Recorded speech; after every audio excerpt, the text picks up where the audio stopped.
नमस्कार दोस्तों, आपके अपने चैनल हमारे संस्कार में आपका बहुत बहुत स्वागत है। आज हम आपके लिए लेकर आए हैं सावन मास महात्म्य कथा अध्याय 8। लेकिन उससे पहले अगर आप हमारे चैनल पर नए हैं और अभी तक आपने हमारे चैनल को सब्सक्राइब नहीं किया है तो आप सभी से हाथ जोड़कर विनती है कि चैनल को सब्सक्राइब करें, वीडियो को लाइक करें, ज़्यादा से ज़्यादा शेयर करें ताकि इस कथा के श्रवण का लाभ और लोगों को भी मिल सके। बेल आइकन को दबाना ना भूलें ताकि हमारी आगे आने वाली वीडियो की जानकारी आपको नोटिफिकेशन के जरिए मिल जाया करे। न जानामि योगम जपम नैव पूजाम न तो अहम सदा सर्वदा शंभु तुभ्यम जरा जन्म दुखोगता तप्यमानम प्रभो पाहि आपन मामेश शंभो। अर्थात, हे प्रभो, हे शंभु, हे ईश, मैं योग जप और पूजा कुछ भी नहीं जानता। हे शंभो, मैं सदा सर्वदा आपको नमस्कार करता हूँ। जरा जन्म और दुख समूह से संतप्त होते हुए मुझ दुखी की दुख से रक्षा कीजिए। ऐसे देवाधिदेव भगवान शिव के चरणों में मेरा बारंबार नमस्कार है। तो चलिए एक बार मेरे साथ प्यार से बोलिए, ओम नमः शिवाय, हर हर महादेव, बम बम भोले। देवों के देव महादेव का आशीर्वाद आप सभी पर हमेशा बना रहे, घर में अन्न के भंडार हमेशा बने रहें।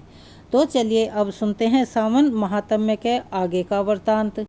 इस कथा के अंत में हम आपको एक और कहानी सुनाएंगे जो कि आजकल की सबसे बड़ी परेशानी है कि पापी लोग फल फूल रहे हैं और जो धर्म का आचरण करने वाले लोग हैं वो बहुत दुखी हैं। तो चलिए पहले सुनते हैं सावन मास महात्म्य की कथा का आगे का वृतांत। महादेव जी कहते हैं, सोमनाथ के दक्षिण भाग में त्रिभुवन विख्यात पद्म नामक तीर्थ है जो सभी पापों का नाश करने वाला है। पहले सोमेश्वर के समीप शुद्धि करवाकर मन ही मन मेरा ध्यान करते हुए उस तीर्थ में अपने केश डाल दें। उसके बाद फिर से स्नान करें। मनुष्य जो कुछ भी जाने अनजाने में पाप करता है वह सब उसके केशों में अर्थात बालों में स्थित होता है। इसीलिए केशों को अवश्य ही तीर्थ में फेंक देना चाहिए।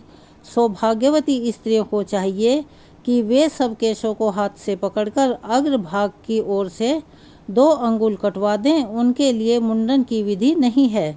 मुंडन और स्नान के बाद देवताओं और पितरों का तर्पण करें। सभी तीर्थों में मुंडन और उपवास की विधि है। जो पर्व का दिन छोड़कर और किसी समय प्रभास अक्षेत्र में बिना मंत्र के स्नान करता है वह उसका पुण्य फल प्राप्त नहीं कर पाता। बिना मंत्र के, बिना पर्व के और बिना क्षौर कर्म किए समुद्र के जल का स्पर्श नहीं करना चाहिए। निम्नांकित मंत्र का उच्चारण करके सागर के जल का स्पर्श करना उचित बताया गया है। यह मंत्र इस प्रकार है, ओम नमो विष्णु गुप्ताये विष्णु रूपाये ते नमः। सानिध्य भव देवेश सागरे लवड़ाफसी। अर्थात, हे समुद्र देव, आप भगवान विष्णु से सुरक्षित हों। आपको नमस्कार है। आप साक्षात श्री विष्णु के स्वरूप हो।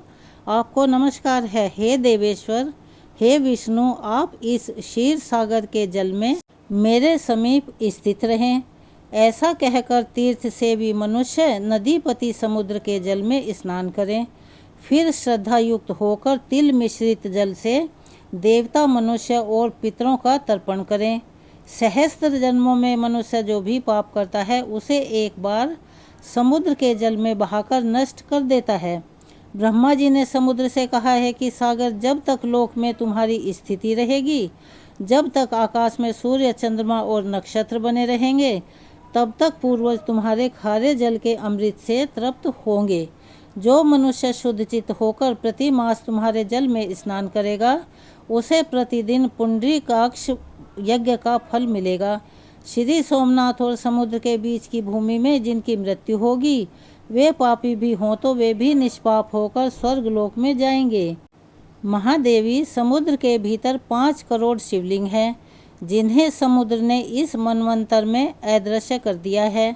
इसी प्रकार वहाँ अग्निकुंड तथा पद्म सरोवर भी हैं जो इस मनवंतर में समुद्र जल से ढक गए हैं। दक्षिण की ओर चक्र तथा मैनाक के मध्य भाग में 100 धनुष लंबा चौड़ा स्वर्णमयी कुंड है। सोमनाथ से दक्षिण 100 धनुष की दूरी पर वह स्थान है। उत्तर मानस से पूर्व जहाँ कृतसमर देव है वहाँ तक उनकी सीमा है और यह गुप्त स्थान है। महादेव जी कहते हैं, देवी इस प्रकार विधि पूर्वक स्नान करके समुद्र को अर्घ्य देकर गंध पुष्प वस्त्र और चंदन आदि से उनकी पूजा करें। इसके बाद तर्पण करके भगवान कपर्दी के समीप जाएं। उनकी भी पुष्प धूप गंध और वस्त्र के द्वारा भक्तिपूर्वक पूजा करें। गणा नाम तवाम इत्यादि मंत्र पढ़कर उन्हें अर्घ्य निवेदित करें। इसके बाद सोमनाथ जी के समीप जाएं। उन्हें विधि से स्नान कराकर शत्र रुद्री का जाप करें। रुद्र पंचांग का तथा अन्यान्य रुद्र संहिताओं का भी जप करना चाहिए। दूध, दही, घी, मधु तथा इक्षु रस से सोमेश्वर को स्नान कराकर उनके अंगों में कुमकुम का लेप करें और कपूर, खस और कस्तूरी को भी मिलाए रखना चाहिए। इसके बाद सुगंध युक्त चंदन और फूलों से पूजा करें। नाना प्रकार के धूप निवेदित करके उन्हें वस्त्र से ढक दें। इसके बाद उत्तम नैवेद्य अर्पित करें और इच्छा अनुसार स्तुति करें। साष्टांग प्रणाम करके गीत वाद्य आदि का आयोजन करें। धार्मिक कथाएं सुनें और भगवान की परिक्रमा करें। इसके बाद ब्राह्मणों, तपस्वी, दीनों, अंधों, कंगाल और भिक्षुकों को अपनी शक्ति के अनुसार दान दें। उस दिन उपवास करना चाहिए। जिस दिन पहले मनुष्य सोमनाथ का दर्शन करें उस तिथि को 1 वर्ष तक भक्ति पूर्वक उपवास करें। ऐसा करके मनुष्य अपने जन्म का फल पा लेता है, पिता और माता के कुल का उद्धार कर देता है। सोमनाथ का दर्शन करने से सब पापों का नाश हो जाता है। इसीलिए 7 जन्मों तक कभी भी दुख, दारिद्र्य और दुर्भाग्य की प्राप्ति नहीं होती। सोमनाथ जी के प्रति भक्ति बढ़ती है। पहले दूध से स्नान कराकर फिर जल से स्नान कराना चाहिए। जो मनुष्य मध्याह्न काल में और संध्या के समय सोमेश्वर शिव की आरती का दर्शन करते हैं वे फिर इस संसार में दोबारा जन्म नहीं लेते। पार्वती जी ने पूछा, भगवान, प्रभासा क्षेत्र में सरस्वती नदी कहाँ से आई है, कृपया बताइए। महादेव जी कहने लगे, पार्वती सुनो, हरणी, वज्रनी, नियंकु, कपिला और सरस्वती, इन 5 स्तोत्र से युक्त सरस्वती नदी इस अक्षेत्र में प्रवाहित होती है। एक समय देवादिदेव भगवान विष्णु ने सरस्वती जी से कहा, कल्याणी, तुम पश्चिम दिशा में क्षार समुद्र के समीप जाओ और बड़वानल को वहीं ले जाकर डाल दो। इससे सब देवता निर्भय हो जाएंगे। तब सरस्वती जी बोली, प्रभु, मैं स्वतंत्र नहीं हूँ, मेरे पिता विद्यमान हैं। मैं उनकी आज्ञाकारिणी पुत्री हूँ, ब्रह्मचर्य का पालन करने वाली कुमारी हूँ और पिता की आज्ञा के बिना तो मैं एक कदम भी कहीं नहीं उठाऊंगी। तब भगवान विष्णु ने ब्रह्मा जी के समीप जाकर कहा, हे देवेश्वर, आप देवताओं का यह कार्य सिद्ध कर दीजिए। उनके ऐसा कहने पर ब्रह्मा जी अपनी कुमारी कन्या से बोले, देवी, तुम भय से व्याकुल हुए उन सब देवताओं की रक्षा अवश्य ही करो। सरस्वती जी बोली, पिताजी, आपकी आज्ञा से मैं निश्चय ही वहां जाने के लिए तैयार हूँ, किंतु यह भयंकर बड़वानल मेरे शरीर को जला देगा। इसके सिवा इस समय भूतल पर कलयुग भी आया हुआ है, इसीलिए कलयुग के पापाचारी मनुष्य तो मेरा स्पर्श करेंगे। ब्रह्मा जी ने कहा, बेटी, अगर तुम पापी जनों से भरी हुई इस पृथ्वी का स्पर्श नहीं करना चाहती तो पाताल में स्थित होकर इस बड़वानल को समुद्र में ले जाओ। जब बड़वानल का ताप अधिक हो जाए तब पृथ्वी फोड़कर प्रत्यक्ष हो जाना और पूर्वा वाहिनी होकर प्राचीर सरस्वती के नाम से विख्यात होना। महादेव जी कहते हैं, श्री ब्रह्मा जी का यह आदेश पाकर सरस्वती जी अपने तेज से संपूर्ण जगत को प्रकाशित करती हुई चलने लगी। उस समय उनके पीछे पीछे आती हुई गंगा जी से सरस्वती ने कहा, सखी, अब मैं पुनः कहाँ तुम्हारा दर्शन करूंगी। गंगा जी ने स्नेह भरी वाणी में उत्तर दिया, सुव्रते, पश्चिम जाती हुई तुम और जब जब पूर्व दिशा की ओर मुँह करके देखोगी तब तब मुझे अपने समीप खड़ी हुई पाओगी। वहाँ मैं सब देवताओं के साथ तुम्हें दर्शन दूंगी। तब उन्होंने गंगा जी से विदा लेकर कहा, भद्रे, अब तुम अपने स्थान को जाओ, मुझे पुनः तुम्हारा दर्शन प्राप्त हो। इसी प्रकार सरस्वती ने यमुना, गायत्री और सावित्री आदि सखियों को भी विदा कर दिया। फिर हिमालय पर्वत पर आकर वे एक पाकड़ के वृक्ष से नदी के रूप में प्रकट हो गई और पृथ्वी पर उतरी। उस समय पुण्य सलीला सरस्वती देवी की ब्रह्म ऋषिगण स्तुति कर रहे थे। बड़वानल को लेकर वह नदी बड़े वेग से चली और पृथ्वी फोड़कर पाताल में प्रवेश कर गई। कहीं कहीं मृत्युलोक में भी प्रत्यक्ष हो जाती थी। इस प्रकार पाताल मार्ग से समुद्र के निकट गई। खदिरा मोद नामक वन में पहुंचकर सरस्वती ने समुद्र को देखा और बड़मालर को लेकर उनके समीप जाने का विचार किया। जब वह दक्षिण की ओर मुख करके चली, उसी समय वेदों के पारंगत विद्वान चारों महर्षि प्रभास अक्षेत्र में आए। उनके नाम इस प्रकार हैं: हिरण्य, वज्र, यंक और कपिल। वे चारों तपस्वी थे। उन्होंने अलग अलग स्नान करने के लिए सरस्वती देवी का आवाहन किया। इतने में ही समुद्र भी सहसा सरस्वती के सम्मुख ही उपस्थित हो गया। तब सरस्वती ने 5 धाराओं में बंटकर उन सबको संतुष्ट किया। इससे उस पृथ्वी पर उनके 5 नाम विख्यात हो गए: हरिणी, वज्रनी, नियंकु, कपिला और सरस्वती। यह 5 स्तोत्र सरस्वती अपने भीतर जलपान और स्नान करने से मनुष्यों के 5 महापातकों का नाश करती है। 1 सप्ताह तक वहाँ उपवास, जप, होम, स्नान और जलपान करने से वह सब पापों का नाश कर देती है। सरस्वती माता अपने भीतर आचमन और स्नान करने पर मनुष्यों की घोर ब्रह्म हत्या तक का और कपिला मदिरा पान रूपी महापाप का नाश करती है। नियंक नदी में स्नान करके मनुष्य चोरी के महापाप से मुक्त हो जाता है। वज्रनी नदी का जल पीने से गुरु पत्नी गमन रूपी महापाप का नाश हो जाता है। हरिणी नदी 7 दिनों तक स्नान करने से संसर्ग जनित महापाप का अपहरण करने वाली है। इस तरह 5 धाराओं में विभक्त सरस्वती नदी सभी पापों का निश्चय ही नाश कर देती है। इसके बाद पुनः बड़वानल को लेकर सरस्वती समुद्र के पास स्थित हुई।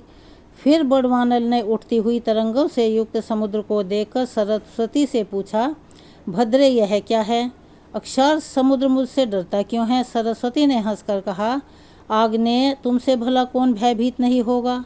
बड़वानल बोला, भद्रे, मैं तुम्हें वर दूंगा, इच्छा अनुसार वर मांगो। तब सरस्वती ने भगवान विष्णु का स्मरण किया। भगवान ने हृदय में प्रकट होकर उसे दर्शन दिया। सरस्वती ने पूछा, भगवान, बड़वानल मुझे वरदान दे रहा है, बताइए मैं इनसे क्या मांगूं? हृदय स्थित भगवान ने कहा, कल्याणी, तुम उससे कहो कि वह अपना मुँह सुई के समान बना ले। तब सरस्वती देवी ने उससे कहा, बड़वानल, तुम सुई के समान मुँह बनाकर समुद्र का जल पीते रहो। उसके ऐसा कहने पर बड़वानल ने सुई के समान छिद्र वाला अपना मुँह कर लिया। जैसे घंटी सूचक पात्र में धीरे धीरे जल प्रवेश करता है, अब उसी प्रकार से वह भी जल पीने लगा। महादेव जी कहने लगे। इसके बाद सरस्वती ने समुद्र को बुलाकर कहा, हे समुद्र, तुम सभी देवताओं के आदि और प्राणियों के प्राण हो। भगवान विष्णु की आज्ञा से यहाँ आकर इस बड़वानल को ग्रहण करो। समुद्र ने कहा, देवी लाओ, बड़वानल को मुझे दे दो। तब सरस्वती ने बड़वानल से कहा, जैसे अग्निदेव घी की आहुति ग्रहण करते हैं, ठीक उसी प्रकार तुम भी जल भक्षण करो। ऐसा कहकर उसने वह बड़वानल समुद्र को समर्पित कर दिया। इसके बाद पुनः सरस्वती नदी होकर नारदेश्वर के मार्ग से समुद्र में मिल गई। वह स्वरूप से ही परम पवित्र थी। फिर प्रभास क्षेत्र और समुद्र के संपर्क से अत्यंत पुण्यमयी भी हो गई। महाबली बड़वानल समुद्र में रहकर अपने मुख से उसका जल पीने लगा। उसके उच्छ्वास की वायु को उठा हुआ जल ज्वार के रूप में समुद्र से बाहर तक दौड़ आता है। इसी प्रकार समस्त पापों का नाश करने वाली सरस्वती नदी ब्रह्मलोक से उत्तम प्रभास क्षेत्र में आई है। समुद्र के समीप सोमनाथ के दक्षिण और आग्नेय दिशा में सरस्वती जी की स्थिति है। पहले अग्नि तीर्थ में स्नान करके मनुष्य विधि पूर्वक सरस्वती जी का पूजन करें। वहाँ ब्राह्मण दंपति को भोजन कराकर उन्हें पहनने के लिए वस्त्र दें। इसके बाद कपीश्वर की पूजा करें। पार्वती, इस प्रकार यह सरस्वती नदी के प्रकट होने का वृतांत मैंने तुम्हें सुनाया है। महादेव जी कहते हैं, प्रभास क्षेत्र में सरस्वती नदी स्वर्गलोक की सीढ़ी के समान स्थित है। प्राचीर सरस्वती सर्वत्र दुर्लभ है, किंतु प्रभास कुरु क्षेत्र और पुष्कर में उनका दर्शन विशेष दुर्लभ है। अग्नि तीर्थ के समीप सरस्वती बहती है। जो पहले उनका पूजन करता है वह तीर्थ के फल का भागी होता है। सागर तीर्थ भी पापों का नाश और पुण्य की वृद्धि करने वाला है। उसके दर्शन से ही महायज्ञ का फल मिलता है। अग्नि तीर्थ में स्नान करके क्रमशः सरस्वती, कपर्दीश्वर, केदारेश्वर, भीमेश्वर और सोमेश्वर देव का विधि पूर्वक पूजन करके बाल रूपधारी ब्रह्मा जी की पूजा करें। इसी प्रकार शैवीय यात्रा बताई गई है, जो मनुष्य भोजन करके या बिना भोजन किए दिन में या रात में चंद्रभागा, गंगा और सरस्वती इन 3 नदियों का जल पीते हैं, वे देवता के समान हैं। यहाँ प्राची सरस्वती बहती है, वहाँ काल, अग्नि और यमराज का भय भी नहीं होता। जैसे कामदा कौवे हर समय फल देने वाले होते हैं, वैसे ही प्राची सरस्वती भी है। जहाँ चिंतामणि के समान प्राची सरस्वती है, वहाँ स्वर्ग और मोक्ष दोनों सुलभ हैं। 88,000 उद्धर्व रेता मुनि जहाँ संन्यास आश्रम में स्थित हैं, उस सरस्वती से बढ़कर और कौन सा तीर्थ है। देवी पार्वती प्रभास नामक महाअक्षेत्र में सरस्वती के उत्तरी तट पर जो अपने शरीर का त्याग करता है, वह फिर इस संसार में जन्म नहीं लेता। जो मनुष्य इस तीर्थ में श्राद्ध करेंगे, वे अपने 21 पीढ़ियों के साथ स्वर्गलोक में चले जाएंगे, जहाँ कृष्ण पक्ष की चतुर्दशी को सदा ही स्नान की विधि है। यहाँ श्राद्ध करने से पितरों को अक्षय पुण्य और तृप्ति मिलती है। जो यहाँ अधिक अन्न दान करते हैं, वे मोक्ष मार्ग को प्राप्त होते हैं। जो पुरुष ब्राह्मण को यहाँ सुंदर दही देता है, वह गोलोक में जाकर उत्तम भोग भोगता है। जो भक्ति पूर्वक श्रेष्ठ ब्राह्मण को कंबल या ऊनी चद्दर दान देता है, उसे उत्तम सिद्धि प्राप्ति होती है। जो भक्ति पूर्वक इस तीर्थ में स्नान करता है, वह सब पापों से मुक्त होकर ब्रह्मलोक में पूजित होता है। सावन मास महात्म्य की कथा को अब हम यहीं विराम देते हैं और आगे सुनते हैं एक कथा कि माँ पार्वती ने आज शिव से कौन से प्रश्न पूछे और भगवान शिव ने उन्हें उसके क्या उत्तर दिए। एक बार की बात है, भगवान शिव कैलाश पर्वत पर विराजमान अपने गणों से घिरे हुए उन्हें कथा सुना रहे थे।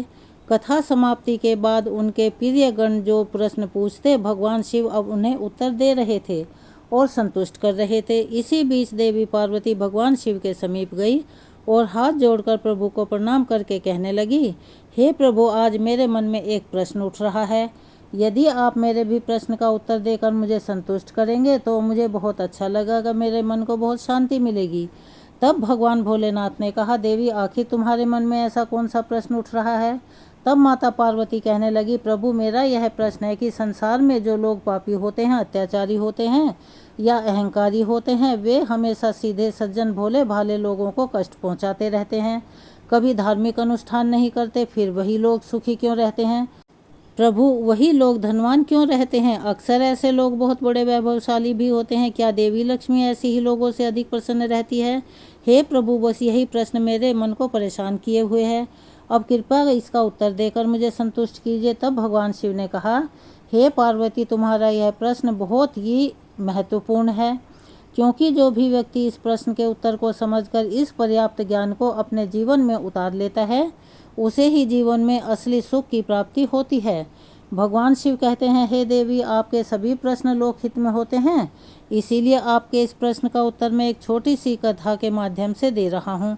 इस कथा के माध्यम से आपको आपके प्रश्नों का उत्तर भी ठीक से समझ में आ जाएगा। परंतु हे पार्वती, मेरी एक शर्त है, जब तक मैं इस कहानी को सुनाऊं, तब तक तुम्हें इस कहानी को ध्यान से सुनना होगा। तब माता पार्वती ने कहा, प्रभु, मैं आपको वचन देती हूँ कि मैं इस कथा को पूरे मन और लगन से सुनूंगी। अब आप कृपया इस पवित्र पावन कथा को आरंभ कीजिए। आइए अब हम सभी भगवान शिव द्वारा लोकहित में सुनाई गई कथा का ध्यानपूर्वक श्रवण करते हैं। उससे पहले अगर आप हमारे चैनल पर नए हैं, अभी तक सब्सक्राइब नहीं किया है, तो प्लीज़ चैनल को सब्सक्राइब कर लें, वीडियो को लाइक करें, ज़्यादा से ज़्यादा शेयर करें, बेल आइकन को दबाना ना भूलें, ताकि हमारी आगे आने वाली वीडियो की जानकारी आपको नोटिफिकेशन के जरिए मिल जाया करे। तो चलिए दोस्तों, माता पार्वती द्वारा पूछे गए प्रश्न को सुनकर भगवान शिव उन्हें अपने साथ लेकर जगत का भ्रमण करने के लिए चल दिए। भ्रमण करते समय माता पार्वती ने फिर भगवान शिव से पूछा, प्रभु, मैंने तो आपसे मेरे मन की जिज्ञासा को शांत करने के लिए कहा था, आप तो मुझे यात्रा पर लेकर निकल पड़े। प्रभु, इसका रहस्य क्या है। तब भगवान शिव कहते हैं, देवी पार्वती, तुम्हारे प्रश्नों का समाधान भी हमारी इस यात्रा में ही छुपा हुआ है। फिर माता पार्वती और भगवान शिव ने अपना भेष बदला और भगवान शिव एक गरीब ब्राह्मण का तथा माता पार्वती एक गरीब ब्राह्मणी का भेष बनाकर पैदल पैदल जंगल के मार्ग से चलने लगे। वे मृत्यु लोक में भ्रमण करने के लिए चले जा रहे थे। चलते चलते मार्ग में उन्हें एक कटे हुए वृक्ष की सूखी हुई जड़ मिली, जिसकी पृथ्वी से थोड़ी ऊपर ठूंठ निकली हुई थी। भगवान शिव माता पार्वती का हाथ थामे चलते जा रहे थे। अंधेरा होने के कारण भगवान शिव को वह ठूंठ दिखाई नहीं दी और भगवान शिव का पैर उस ठूंठ से टकरा गया। जैसे ही भगवान का पैर ठूंठ से टकराया तो भगवान शिव आगे की तरफ ठोकर खाकर गिर पड़े। भगवान शिव के जमीन पर गिरने के कारण उनके पैर से रक्त की धारा भी बहने लगी। यह देखकर माता पार्वती, जो कि बूढ़ी ब्राह्मणी के वेश में थी, घबरा गई और माता पार्वती ने जल्दी से अपनी साड़ी के पल्लू से एक टुकड़ा फाड़कर भगवान शिव के पैर पर बांधना प्रारंभ किया। जब भगवान शिव के पैर पर माता पार्वती ने पट्टी बांधी तब भगवान शिव उठ खड़े हुए और उस ठूंठ को देखकर कहने लगे, हे टूटे हुए वृक्ष के ठूंठ, तुम बहुत विशाल हो जाओ। तुम्हारी ऊंचाई इस जंगल के सब वृक्षों से ऊंची हो जाए, जिससे तुम्हारी शोभा सभी वृक्षों से अद्भुत हो जाए। वृक्षों में तुम सबसे बड़े वृक्ष कहलाओगे। भगवान शिव ने जिस ठूंठ से ठोकर खाई, उल्टा उसे ही आशीर्वाद दे दिया। भगवान शिव के इस व्यवहार से माता पार्वती बहुत हैरान हुई और वे अप्रसन्न भी हुई। जब उनसे रुका नहीं गया और उनके मन में फिर से जिज्ञासा उठी, तब उन्होंने भगवान शिव से कहा, प्रभु, आपकी लीला तो बड़ी विचित्र है। आपके मन में क्या है यह कोई नहीं जान सकता। प्रभु, जिस ठूंठ से आपको चोट लगी, आपको कष्ट पहुंचा, जिसने आपको चोट पहुंचाई, और आपके पैर से देखिए कितना रक्त बह रहा है। जिस वृक्ष की जड़ से आप ठोकर खाकर गिर पड़े, आपने उसी वृक्ष को इतना विशाल होने का वरदान दे दिया। भगवान, आपकी यह लीला तो मेरी समझ में नहीं आई। इसका क्या कारण है? देवी पार्वती को इस प्रकार व्याकुल देखकर भगवान शिव मुस्कुराकर कहने लगे, पार्वती, समय आने पर आपको इसका जवाब भी अपने आप ही मिल जाएगा। अब आप मेरे साथ कैलाश पर्वत पर चलो। तो इस प्रकार भ्रमण करने के बाद भगवान शिव और माता पार्वती कैलाश पर्वत पर वापस लौट आए और फिर से अपनी धर्म चर्चाओं में, कथाओं में व्यस्त हो गए। उधर मृत्युलोक में क्या होता है कि जो ठूंठ था भगवान शिव ने जिसे विशाल होने का वरदान दे दिया था, अब तो वह ठूंठ बहुत ही विशाल वृक्ष के रूप में बदल गया। वह वृक्ष अब तो बहुत बड़ा हो गया था और जंगल में जितने भी वृक्ष थे वह उन सभी से ऊंचा और बहुत लंबा हो गया था। धीरे धीरे वह वृक्ष लंबी लंबी शाखाओं वाला और घनी छाया वाला बनता चला गया। दूर दूर तक उसकी छाया फैलती रहती थी। इस बात का अब उस वृक्ष को घमंड होने लगा था। अपने छोटे से छोटे सभी वृक्षों को देखकर हंसता और उनका मजाक उड़ाता और घमंड से हर समय उसका सिर ऊंचा ही रहता था। वह ना तो किसी वृक्ष से मिलकर रहता, ना ही किसी को अपने आगे कुछ समझता था। जो व्यक्ति जैसा होता है वह अपने स्वभाव को कभी नहीं छोड़ता।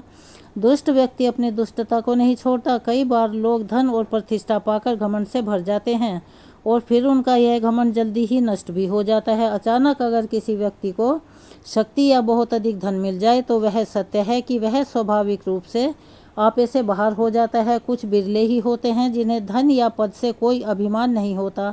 उस वृक्ष के विशाल होने के बाद अनेक प्रकार के पक्षी उस वृक्ष की लंबी लंबी शाखाओं पर बसेरा करना चाहते थे, वहां पर अपना घर बनाना चाहते थे। लेकिन वह घमंडी वृक्ष इतना घमंडी हो गया था कि जो भी पक्षी उसकी शाखाओं पर बसेरा करने के लिए आते, उसकी शाखाओं पर बैठने की कोशिश करते, तो वह उन्हें तुरंत अपनी शाखाओं को हिलाकर उन्हें डराकर भगाने की कोशिश करता। फिर कहता कि यह पक्षी तो मेरी सारी सुंदरता नष्ट कर देंगे, मेरे ऊपर घोंसला बनाए रखेंगे और दिन रात मेरे ऊपर गंदगी करेंगे। इनके रहने से तो मैं दूषित हो जाऊंगा। उसके मना करने के बाद भी पक्षी उसके ऊपर अपना घोंसला बनाकर रहने लगे। जब भी कोई पक्षी ज़बरदस्ती उस पेड़ पर अपना घोंसला बनाता तो वह उस शाखा को ही नीचे गिरा देता था। बहुत बार तो उसने घोंसला बनाए हुए पक्षियों के अंडे और बच्चों तक को नीचे गिरा दिया। इस बात से पक्षी बहुत दुखी हुए। मन ही मन वे उस वृक्ष को कोसते। धीरे धीरे बसंत ऋतु आई। बसंत ऋतु में पेड़ अपने पत्ते पूरी तरह से गिरा देते हैं। पुराने पत्ते झड़कर फिर से नई डालियां, नए पत्ते धारण करते हैं, जिससे वह पेड़ सुंदर हो जाते हैं। उस जंगल के सारे पेड़ों के पत्ते झड़ चुके थे, लेकिन वही एकमात्र पेड़ ऐसा था जो बसंत ऋतु के बाद भी पूरा हरा भरा था। ना तो उसकी कोई डाल सूखी, ना ही उसका कोई पत्ता सूख कर गिरा था। एकमात्र वही एक ऐसा पेड़ था जो पूरे जंगल में हरा भरा और ऊंचा दिखाई दे रहा था। पूरे जंगल में सबसे सुंदर दिख रहा था। सबसे सुंदर दिखाई देने वाला केवल वही पेड़ था, इसीलिए क्योंकि भगवान शिव ने उसे वरदान जो दिया था। अब भगवान शिव ने स्वयं ही उसे वरदान दिया था। फिर क्या हुआ कि एक दिन बहुत जोर से आंधी आई, बहुत तेज तूफान आया और वह तूफान इतना प्रबल था कि जंगल के सारे वृक्ष भयभीत होने लगे। लेकिन वह घमंडी वृक्ष अपने घमंड में चूर खड़ा था, मुस्कुरा रहा था, क्योंकि उसके छोटे जितने भी वृक्ष थे बेचारे वे तो मिलजुल कर इकट्ठे रहते थे और वह उस जंगल में अकेला खड़ा था। उसने अपने विशाल होने पर बड़ा घमंड था। अब उसका बड़ा आकार होना ही इस भयानक तूफान में उसके लिए मुसीबत बनने लगा। उस तूफान के तेज से वह खुद को बचाने में असमर्थ होने लगा। जब जोर जोर से हवाएं चलने लगी तो वह पेड़ बुरी तरह से झूमने लगा, क्योंकि उस वन में एकमात्र वही सबसे ऊंचा वृक्ष था और जब भी तेज हवाएं चलती हैं तो सबसे ऊंचे वृक्षों पर हवा का प्रकोप सबसे अधिक होता है। तूफान तेज और तेज होता गया और देखते ही देखते वह वृक्ष जो कि सबसे विशाल था, जिसे अपनी सुंदरता पर सबसे अधिक घमंड था, वह वृक्ष अपनी जड़ों सहित जमीन पर गिर पड़ा। जहाँ उसकी जड़ें मिट्टी से जुड़ी हुई थी उस जगह पर बहुत बड़ा सा गड्ढा बन गया। अब वह विशाल वृक्ष जो कभी घमंड में चूर रहता था औंधे मुंह जमीन पर पड़ा हुआ था। जंगल के बाकी वृक्ष जो इकट्ठा मिलजुल कर रहते थे वे कभी घमंड नहीं करते थे। उस आंधी तूफान को भी बड़ी आसानी से झेल गए और अपनी जगह पर खड़े रह गए। इधर भगवान शिव और माता पार्वती एक बार फिर से जगत का भ्रमण करने के लिए निकले। माता पार्वती को तो भगवान शिव से अपने प्रश्न का उत्तर जानना था, इसीलिए माता पार्वती ने भगवान शिव से कहा, भगवान मेरी समझ में नहीं आता कि मेरे प्रश्न का उत्तर कब देंगे। तब भगवान शिव कहने लगे, पार्वती जी चलो आज हम मृत्युलोक का भ्रमण करने के लिए चलते हैं। ऐसा कहकर भगवान शिव और माता पार्वती के साथ साथ जंगल के रास्ते पर चल पड़े। उसी जगह पर जहाँ पहुँचे जिस रास्ते पर वह विशाल वृक्ष जिसे भगवान शिव ने आशीर्वाद दिया था जड़ सहित उखड़कर नीचे पड़ा हुआ था, अब उसी जगह पर भगवान शिव और माता पार्वती फिर से पहुँच गए। उस विशाल वृक्ष को धरती पर इस प्रकार औंधे मुँह गिरा देखकर माता पार्वती भगवान भोलेनाथ से कहने लगी, हे देवाधिदेव, आपकी लीला भी कितनी विचित्र है। देखिए जरा ये कितना सुंदर वृक्ष है और कितना विशाल भी है। लगता है इस पूरे वन में इसके मुकाबले का तो एक भी वृक्ष नहीं है। और यह है भी तो कितना सुंदर लगता है। सबसे सुंदर वृक्ष यही था और इसकी छाया भी कितनी सुंदर रही होगी, कितनी घनी रही होगी, क्योंकि यह सबसे घना भी तो था। तूफान ने इसके साथ कितना बुरा किया जो इस वृक्ष को जड़ सहित उखाड़कर पटक दिया। भगवान यह देखो बेचारा तो जड़ से ही नष्ट हो गया है। इसका क्या कारण है प्रभु? इस सुंदर वृक्ष को आपने इतनी अल्पायु क्यों दी? भगवान शिव जब माता पार्वती से कहने लगे, देवी आप तो बहुत भोली हो, जरा ध्यानपूर्वक देखो। यह वही ठूंठ है जो आज से कुछ समय पहले जब हम भ्रमण करने आए थे तो आपको याद होगा कि इसी ठूंठ से मेरे पैर में ठोकर लगी थी और मेरे पैर से बहुत सारा रक्त बह गया था और मैं पृथ्वी पर गिर पड़ा था। यह वही वृक्ष है, यह वही ठूंठ है। परंतु हे पार्वती, मैंने उस समय से क्या वरदान दिया था, क्या आपको याद है? तब माता पार्वती बोली, हाँ प्रभु, मुझे अच्छी तरह से याद है। आपने इस वृक्ष को विशाल होने का वरदान दिया था। महादेव कहते हैं, हे देवी, अगर इस ठूंठ को उसी समय उखाड़ते तो मुझे ना जाने कितनी मेहनत करनी पड़ती और ना मैं उस समय इसको जड़ से उखाड़ सकता था और उसको उखाड़ने के लिए मुझे बहुत अधिक परिश्रम भी करना पड़ता, तब कहीं जाकर मैं मुश्किल से उस ठूंठ को उखाड़ पाता। पार्वती, यह ठूंठ अत्याचारी और अहंकारी था, इसीलिए इसका नाश करना मेरे लिए आवश्यक हो गया था। इसीलिए मैंने उस ठूंठ को विशाल होने का वरदान दिया था। मैंने उससे कहा था कि तुम इस जंगल में सबसे बड़े बन जाओ। हे देवी, यह वृक्ष विशाल हो गया। यह वही ठूंठ है जो कभी धरती पर सूखा पड़ा था और अब देखते ही देखते इन सभी वृक्षों से भी बड़ा हो गया था। जब यह बड़ा हो गया तो इसने अपने अहंकार तब भी नहीं छोड़ा। इसकी अकड़ तब भी वैसे की वैसे ही बनी रही और इसकी अकड़, इसके घमंड ने ही आज इसे इस स्थिति में पहुंचा दिया है। जंगल के सभी वृक्षों से अपने आप को बड़ा और सुंदर समझने लगा था, यहाँ तक कि यह पक्षियों को अपने ऊपर बसेरा भी नहीं बनाने देता था। पेड़ जो पक्षियों का बसेरा होते हैं, यह यात्रियों के लिए छाया करने से पहले ही पत्तों को झाड़ देता था। इसीलिए यह वृक्ष सबसे बड़ा अहंकारी था, बड़ा पापी था। देवी, इसने अपने जीवन में कोई भी भलाई का कार्य नहीं किया। यह था माँ पार्वती के प्रश्न का उत्तर। लेकिन आप भी सभी इस चीज़ को याद रखें कि जो लोग सिर्फ नाम से बड़े हो जाते हैं, उन्हें किसी के सुख से कोई सुख नहीं मिलता।